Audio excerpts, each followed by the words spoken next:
നമസ്കാരം. കൊല്ലം മരുതിമലയിൽ നിന്ന് 2 പെൺകുട്ടികൾ താഴെ വീണ സംഭവം ആത്മഹത്യാ ശ്രമം. ഒരാൾ മരിച്ചു, മറ്റൊരാളെ ആശുപത്രിയിൽ പ്രവേശിപ്പിച്ചിരിക്കുകയാണ്. അടൂർ സ്വദേശികളായ 9ാം ക്ലാസ് വിദ്യാർത്ഥിനികളാണ് ആത്മഹത്യയ്ക്ക് ശ്രമിച്ചത്. അടൂർ പെരിങ്ങനാട് സ്വദേശി മീനു മരിച്ചു. സുഹൃത്ത് ശിവർണയുടെ നില ഗുരുതരമായി തുടരുകയാണ്.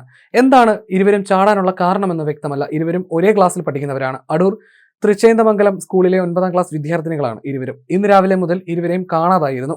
തുടർന്ന് വീട്ടുകാർ അടൂർ പോലീസിന് പരാതി നൽകിയിരുന്നു. മിസ്സിംഗ് കേസ് രജിസ്റ്റർ ചെയ്ത് അടൂർ പോലീസ് അന്വേഷണം നടത്തി വരുന്നതിനിടയിലാണ് ഇന്ന് വൈകുന്നേരത്തോടുകൂടി ഇരുവരെയും മുട്ടറ മരുതിമലയിൽ ഇരിക്കുന്നതായി നാട്ടുകാരുടെ ശ്രദ്ധയിൽപ്പെട്ടത്. തുടർന്ന് നാട്ടുകാർ തന്നെ പൂയപ്പള്ളി പോലീസിൽ വിവരം അറിയിക്കുകയായിരുന്നു. പോലീസ് എത്തുമ്പോഴേക്കും ഇരുവരും താഴേക്ക് ചാടിയിരുന്നു. പെൺകുട്ടികൾ നേരത്തെയും ഈ പ്രദേശത്ത് വന്നിരുന്നതായി പോലീസ് പറയുന്നു.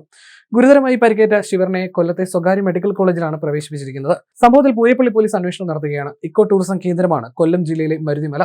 അതേസമയം ഇവിടെ സാമൂഹ്യ വിരുദ്ധരുടെ കേന്ദ്രമാണെന്ന് പലപ്പോഴും ആരോപണം ഉയർന്നിട്ടുണ്ട്. വിദ്യാർത്ഥികളടക്കം ഇവിടേക്ക് വരുന്നത് ലഹരിയുടെ ഉപയോഗത്തിനാണെന്ന ആരോപണവും പലപ്പോഴായി വന്നിട്ടുണ്ട്. പോലീസിന്റെ ശ്രദ്ധയും ഇവിടേക്ക് പതിയാറില്ല. നിരവധി അക്രമ സംഭവങ്ങളും ഇവിടെ റിപ്പോർട്ട് ചെയ്തിരുന്നു.